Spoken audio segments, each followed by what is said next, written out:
This is the billboard for the Watsonville virtual Watsonville Film Festival. And I haven't done any viewing yet, but I just wanted to put this up there to let you all know that's what's going on. And this is produced at this image, I think, is produced in the graphics department at the Digital Nest by their students or maybe their teacher. So that's something I wanted to get up there and let everybody know about. And Cool. get back to here. And you're looking at this right here. So I'm just going to go a little further and then go on to a related topic. It's just that I want everybody to realize that typography is something that's with us all the time, practically. And so just avoiding all caps, and this is what Eileen Strisver said in the what we just watched from her. So it's usually all caps is about shouting in terms of speech. And so if that's not what you're thinking you want to say, then make sure that your type reflects the tone of voice that you want to get out there. What? You mean all caps is shouting? Some people always talk in all caps. I know people that talk in all caps all the time. I know, they're out there, aren't they? Oh, it looks like Zach has his hand up. Zach, I've got to get us all here. Just a second. There we go. Hi, Zach. I had the wrong, yeah. Your question. Is there any time when it would be acceptable to use all caps? Because I mean, I wrote we had this discussion in my English course about online etiquette, and I thought that in some situations it might be acceptable to use all caps. Are there any? Well, for online, the first thing that I heard is that do not use all caps because it's shouting. You're yelling at something. Someone. What about for like billboard design or like in signs for like movie theaters? I mean, they sometimes are in all caps. Yeah, but they're blended. They're usually, well, they might be all caps on a marquee, yeah, because that's the only kind of letters they've got.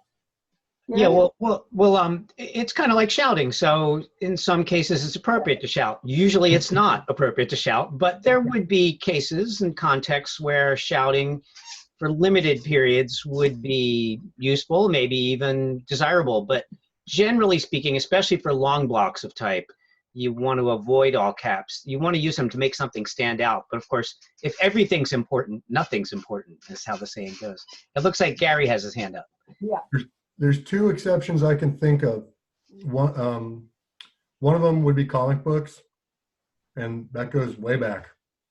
Those guys always, the reason they did it, or so I've read articles that said this, is because a lot of them were technical artists, draftsmen. Yeah. And that's what you do. That's my second example is drafting.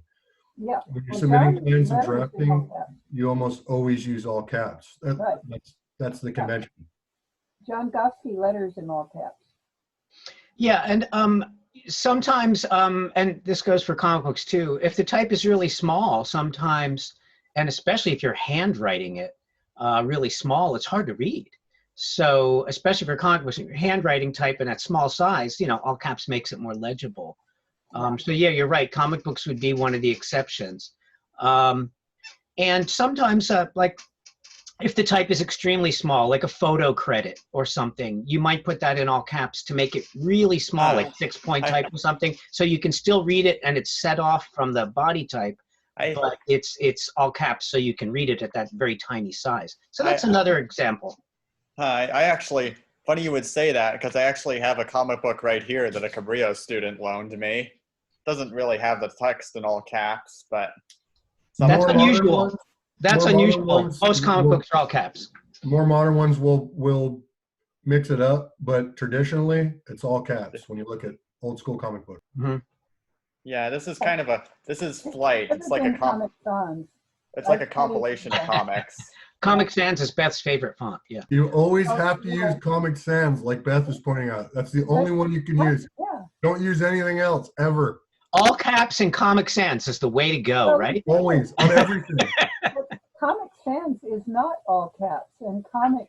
I've gone. But you can make it so. I've been looking at Yeah. comics since I was 4, so I've been through the whole spectrum. We got we got war comics and horror comics and all. I was raised on the good stuff. All caps, all the time for all comics, and you can go to a site about type for comics. Comic Sans is just a thing that a guy made because he was asked to make something that was casual, and he did. getting a lot of feedback, backlash. But yeah, so that and then sometimes lowercase is used for the important thing, and uppercase is all used for the less important thing, like the cough drops I have right here in my hand. So again, type is everywhere. It's all over the place. And this Miles Tinker is being shown here because he's an authority, recognized authority on legibility. And so this is a link inside of getting type right digitally. So when you look at this and you see a link, follow up, because there's a lot of learning going on in here, potentially. This is talking about justified type and left line type. So you get all of these holes in type when you justify it. And you make it go from edge to edge. When you have left aligned, then you have less of that, and words hang together more elegantly and readably. And then you get down here, and this is all for online type, thinking about in terms of it's left aligned, and a lot of people do centering with their type online, but it's not a readable kind of thing. So line spacing and headings and subheadings, and this I've already spent part of my morning advising a student about main headings, subheadings, and text. And you put the type that goes with the next type closest to the next type and farther from the type that it doesn't go with, which is the type above. So you want to connect things. So proximity is a big factor. So it also is for readability. So too tight type is not very readable type. Then contrast. So here's somebody trying to see something on a screen that is in daylight. It's also in the shade here. And it's hard to see because the contrast isn't there. The color contrast could be better. So it's, as he says, the right amount is a tricky thing. So it's something that you have to practice. And knowing about how much gray and how light and dark is best to read is something that you have to actually be aware that there is a difference. And there is such a thing that impedes reading, impairs reading, how do you say that? And you have to know how much is enough by practicing. So there's a contrast ratio tool that he gives us. I haven't seen this. Maybe I won't either. That might have been a link that well, anyway. So I'm going to just whiz down there again and see if we can see what that was.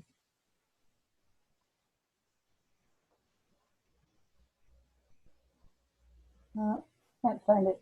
Anyway, where to start at the end, we've got all of the these top books on type and design. So you can go in and look these up. So this is one of the top ones that changes a few words and comes out with a new edition every once in a while.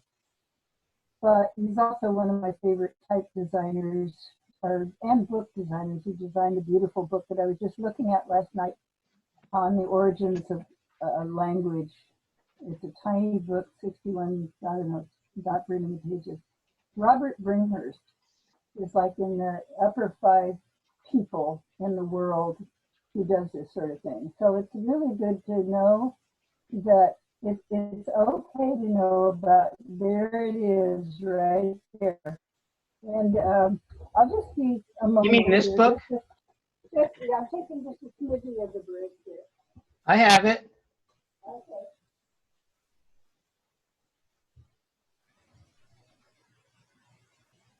It's a good book. Brinhurst. So here's a book that I You mean this? You mean this book, Beth? Huh? You mean this book? No, I have that one too, but I'm not meaning that one. I'm talking about the solid form of language right here. So the solid form of language is also by Robert Bringhurst, and it is a beautiful cover that's embossed paper. Let's just see. Can I bring me up a little bit here? Do I show? What are you Just trying a to do? little thumbnail. You need to stop sharing your screen if you want to. Yeah, you need to stop sharing. Okay, I'm going to stop sharing now. So, stop sharing. Okay, and then I want to be, should I click on me here? Oh, you're big. I'm big? It depends Okay. how people are viewing. It's up to them. If they're in gallery view, then they're looking at tiles. And if they're in speaker view, then Okay. you're big. Here we go. Whoa. So this is called the solid form of language. So the solid form of language. And it's a beautiful book that has a inner cover. Let's see, I'm sure this is the inside cover. And it starts off, it's an essay on writing and meaning, and it's set, there's a colophon. Does everybody know what a colophon is? Anybody know what a colophon is? No. It's like a vegetable, right? Yeah, you steam it. Broccolophone. Cauliflower. Okay. So a colophon is what? I know John knows. Anybody I know. else I know. what a colophon? Okay, well, it's in the back of a book like this. There's a colophon right there.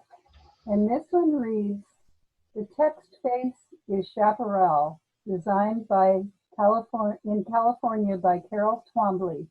The titling face is Carmina, designed in Germany by Gudrun von Hesse. The book itself was designed in British Columbia and Nova Scotia by Robert Bringhurst and Andrew Steeves. That's what a colophon does. It tells you what the typefaces are, who designed the typefaces. And one of my very favorite typefaces is Chaparral by Carol Twombly, who designed more typefaces for Adobe than anybody else before she left to live in the low Sierras with no computer. But this is a very beautiful book that talks about all of the fonts. Drop a word in the ocean of meaning and concentric ripples form. To define a single word means to try to catch those ripples. No one's hands are fast enough. And it starts off with that. So this is a collector's item now. So I keep it in this case here. I have one for if I want to read it, but this one I have in this special case. The other thing that I wanted to show now that we're here like this is the book that we were looking at. So this is Eileen Strisber's book, Type Rules. And there we go. And what we're seeing is practically a whole chapter in the book. And so we're very fortunate that we can just see that stuff. So this is formatting your type. And so that's for that. Then I have a very favorite book for that everybody should know about. And I was getting it out for the book cover versus billboard discussion that we're having about changing the final project of DM4 to billboards instead of book covers. Or, well, I'm saying both. That we should have two. We should have two final projects, and one should be. So this is a book that is hysterical, and it's about the well-tempered sentence and punctuation. So it's all about punctuation, and it's got a nice back cover on it. And you see that we've got some shaped type there. And then when you take this cover out, I feel like the reason I like this so much for a final project is if you're designing a book cover like this, you're designing the infold, the front cover illustration, and the back cover and the back flyleaf. Is this what's called, John? Do you remember what this, are you a crossword puzzle guy? The flap. Will Shorts? Will Shorts, the guy from the New York Times? Is that who you're talking about? I didn't hear. You said something about crossword guy. No, I'm talking about if you're going to, if you're asked to do the piece of paper that goes inside a book and say the word for it in a crossword puzzle. This flap that goes flap. It's not a flap. So anyhow, so that this book right here, and see Dust jacket. That's a dust jacket, but this has a separate name. The flap on the inside. This part, dust jacket flap. I think it's a one word. That was a good, but it's actually one word for the crossword puzzle. But the well-tempered sentence is really important, especially if you haven't had a lot of English classes drilling things into you. It's just a really compassionate and very funny way of learning how to put sentences together. So that is a really good one. Then getting to Zach's and my conversation about animism and other things. This is the book that I'm reading now. So it's the mushroom at the end of the world. And so this is all about how mushrooms happened and how people are gathering them now in Oregon. People from Asia, people from all over the country, all over the world, coming to the woods of Oregon to find matsutake mushrooms. And so it's about how rocks and mushrooms and other things like that were integrated together. And the book cover. So the book cover is showing you typographically how the mushroom is growing up through the letters of the title. And so it's creating a whole interesting perspective. And then you have the spine where you need to get that information there. And then you have that back where you have all of the extra information plus another mushroom. These are all mustakis, I think, on the cover. And Do you know what you call a giant mushroom? oh, I'm afraid I don't. A humongous fungus. Oh, okay. That this is Sounds humongous like a among fun us. guy. Yes. Yes. Anyway, this is all about all these different cultures, from cowboys in America to Laotians to native people here, all getting these mushrooms in forests that have been kind of decimated by logging and not ruined, because nature has a way of coming back. And one of its main features is are mushrooms like these. So the relationship between wood and stone and fungus is a real basic beginning for a lot of things for us. So it's been a very fascinating book. It has a little politics in it too, politics and history. But yeah, it's on the possibility of life in capitalist ruins. And there is some underlined, all caps right there. So it's trying to say something. When we're putting our type on pages, we want to be saying what we mean. So in terms of the case, and we don't want to arbitrarily underline something because we want it to be important looking. Maybe think about making it a little bit bolder and that kind of thing. So yeah. So I'm going to just go back here to Bringhurst. Robert Bringhurst. Well, he also has revived a lot of the Canadian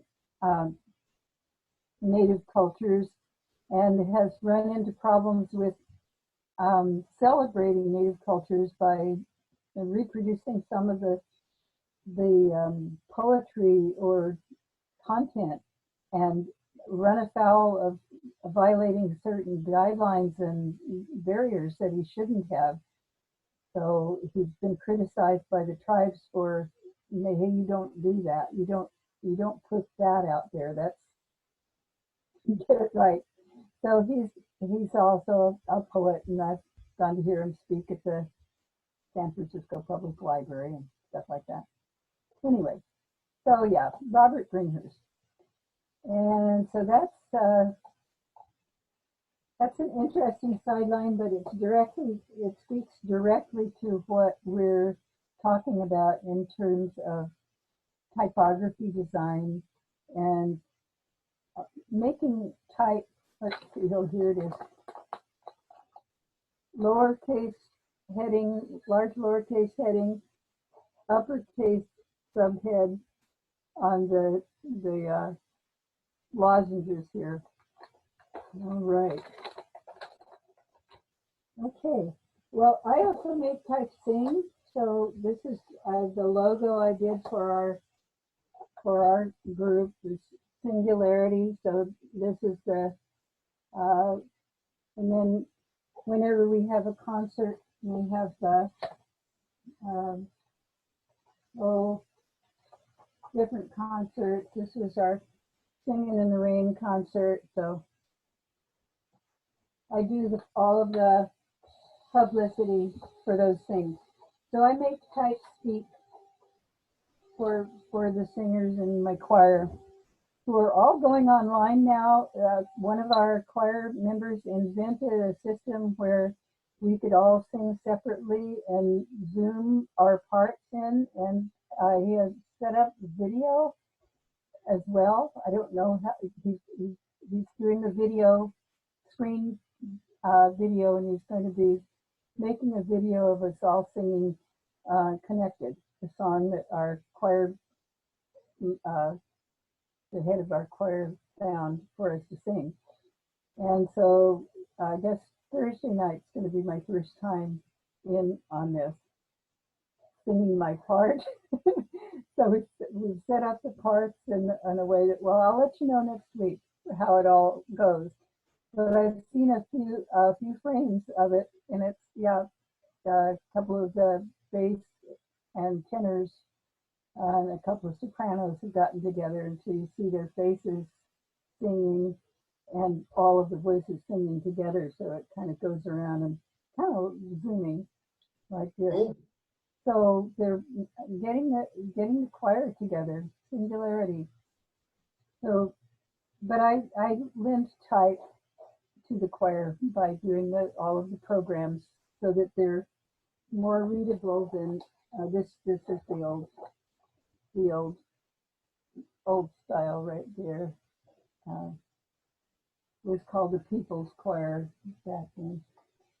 So anyway, we should go on and take a look at our next thing, which is where I'm concerned about is applying our type to the, and let's go in and I'll get this started here and find my way to where we are. I think we did determine that we actually have our assignment in here. As I'm doing this, I wanted everybody to make sure that they remember to participate in the discussions. So at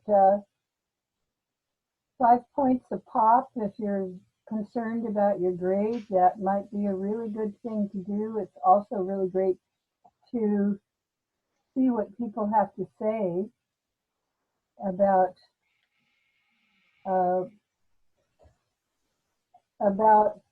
the topics that we have put out there, and yeah, and just have a conversation. Okay, I'm going to see if this is it.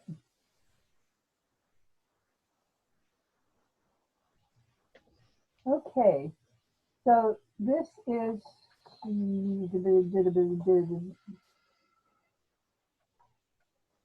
Jerseys. Here we go.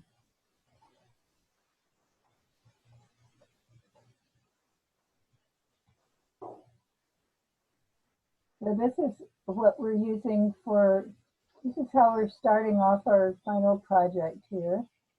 And I want to beautify this. Use a little bigification button. That's just as big as it goes. So we're doing, for the first part, we're doing the same thing that we've done for a while. So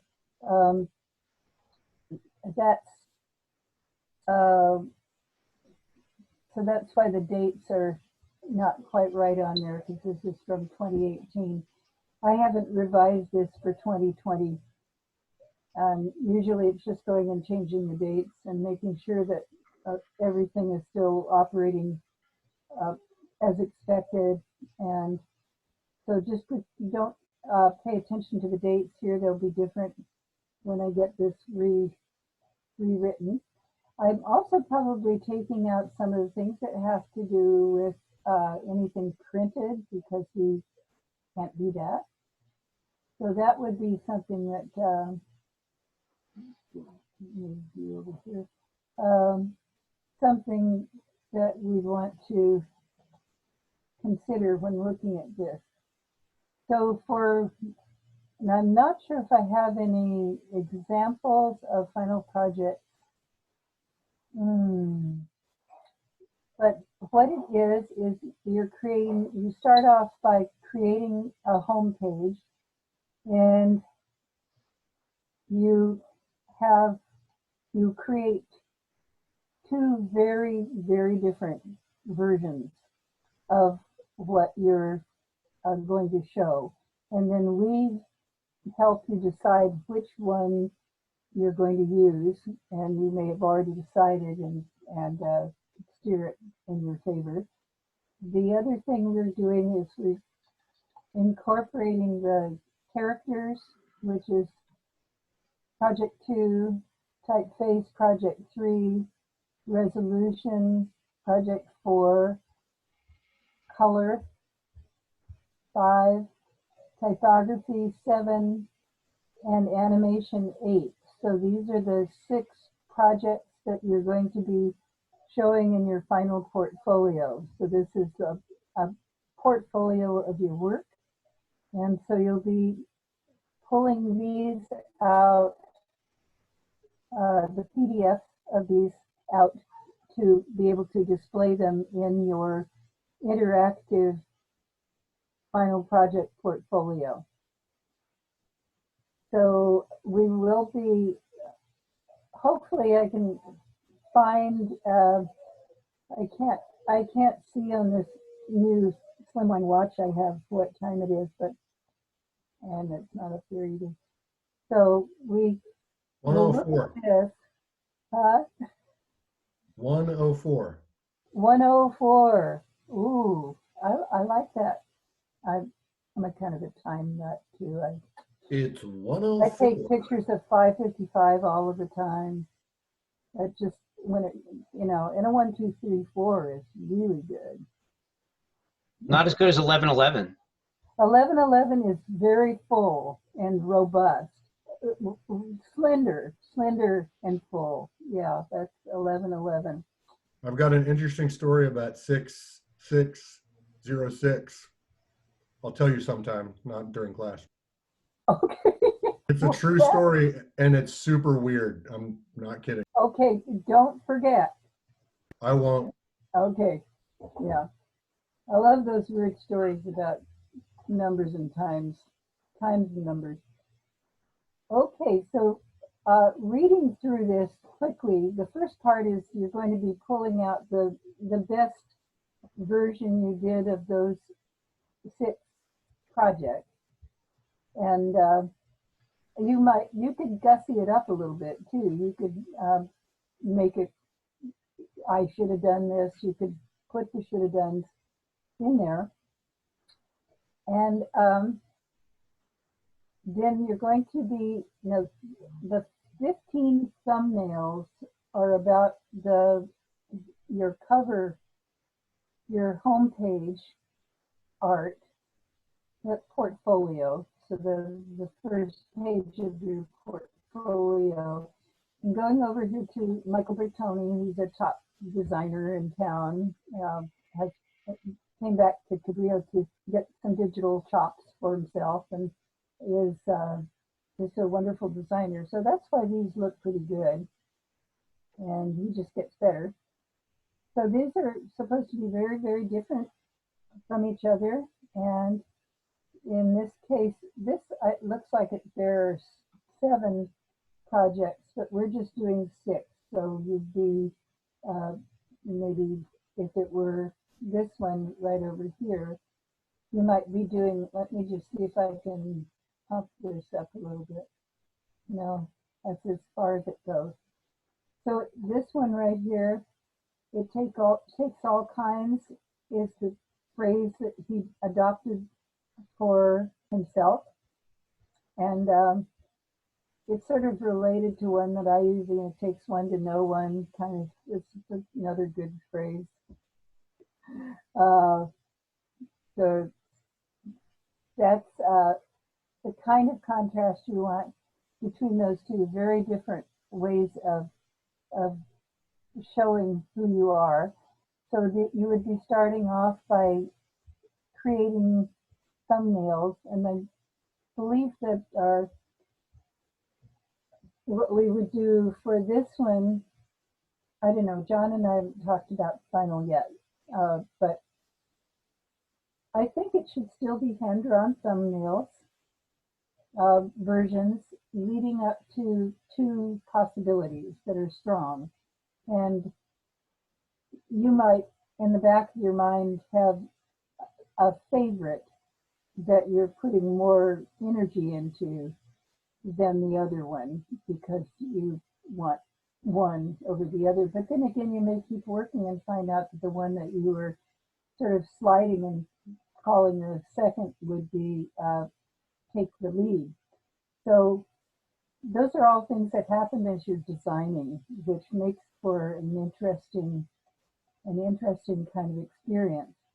And that's part of the reason why we're here, is to get you launched into design thinking. And part of that is the typography that accompanies design thinking a lot of the time when we're working in advertising or something like that, promotion. So you have to be thinking about what your client wants and what you could do and all of that kind of stuff. And illustration, so how our illustrations fit in with what we're doing. So you could put, in this case for these, this one doesn't have illustrations exactly, but I've seen some of them that do have a kind of illustrative quality. So you'd be going in here and you're going to be in the discussion, you'll be talking about your pages and talking about each design. We're not going to be, we don't have time to do a critique of each other's designs, but I would like for you to verbally talk about your own design, how it came about, what considerations you had in terms of color and perhaps imagery. I'm thinking the imagery is going to be okay. And typography, those kinds of things. So those would be what you'd be discussing in your discussions. But the way our time is, the person, if we did a discussion where we're critiquing each other's work, there wouldn't be, there aren't enough days to apply that, to respond to it and apply it. So I would just like to know how you're thinking about what you're doing in a verbal way, so that I can see what your intentions are and see that you can explain your work. So as you go on and you're applying for jobs or trying to get a design position someplace or join a team, they often want you to write about yourself and what you do and what your strengths are and what your experience is. So practice in writing about your design persona is really, really good. So this one is that's part of this one. Let me go close the door.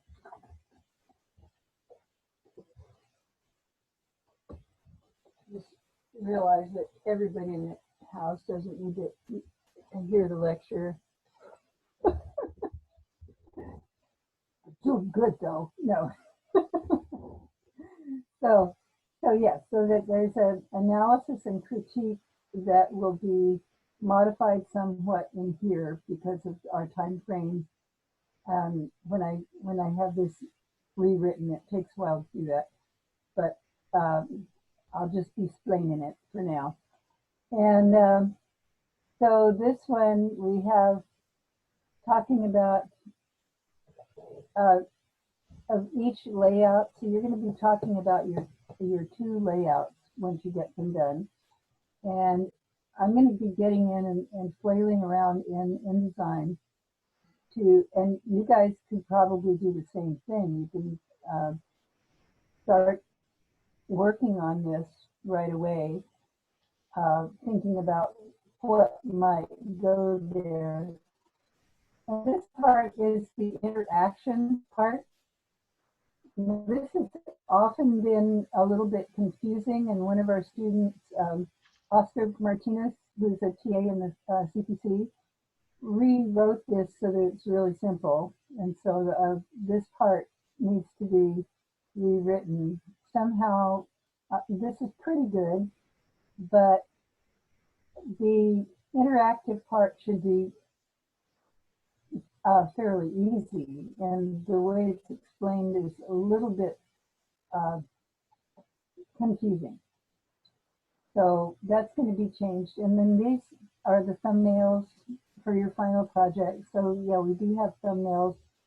And so after playing around a little bit in InDesign and looking at the requirements, then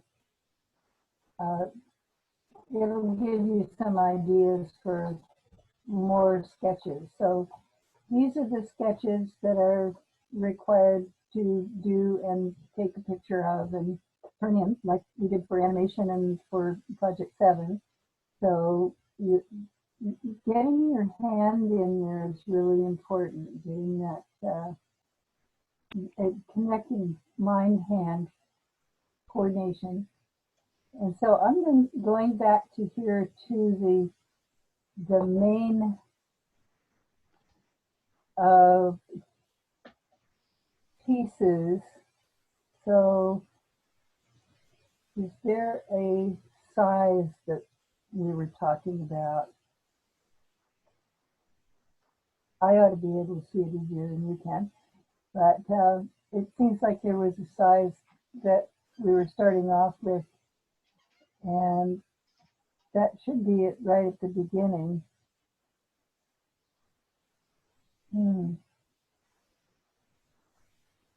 Well, It's a good time for a break. is this break time?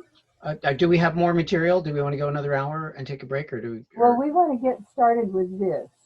Okay, so why don't we take a 10-minute break now and then do that? I'm for that. All right. Well, I can folks. find some things that I've lost. Okay.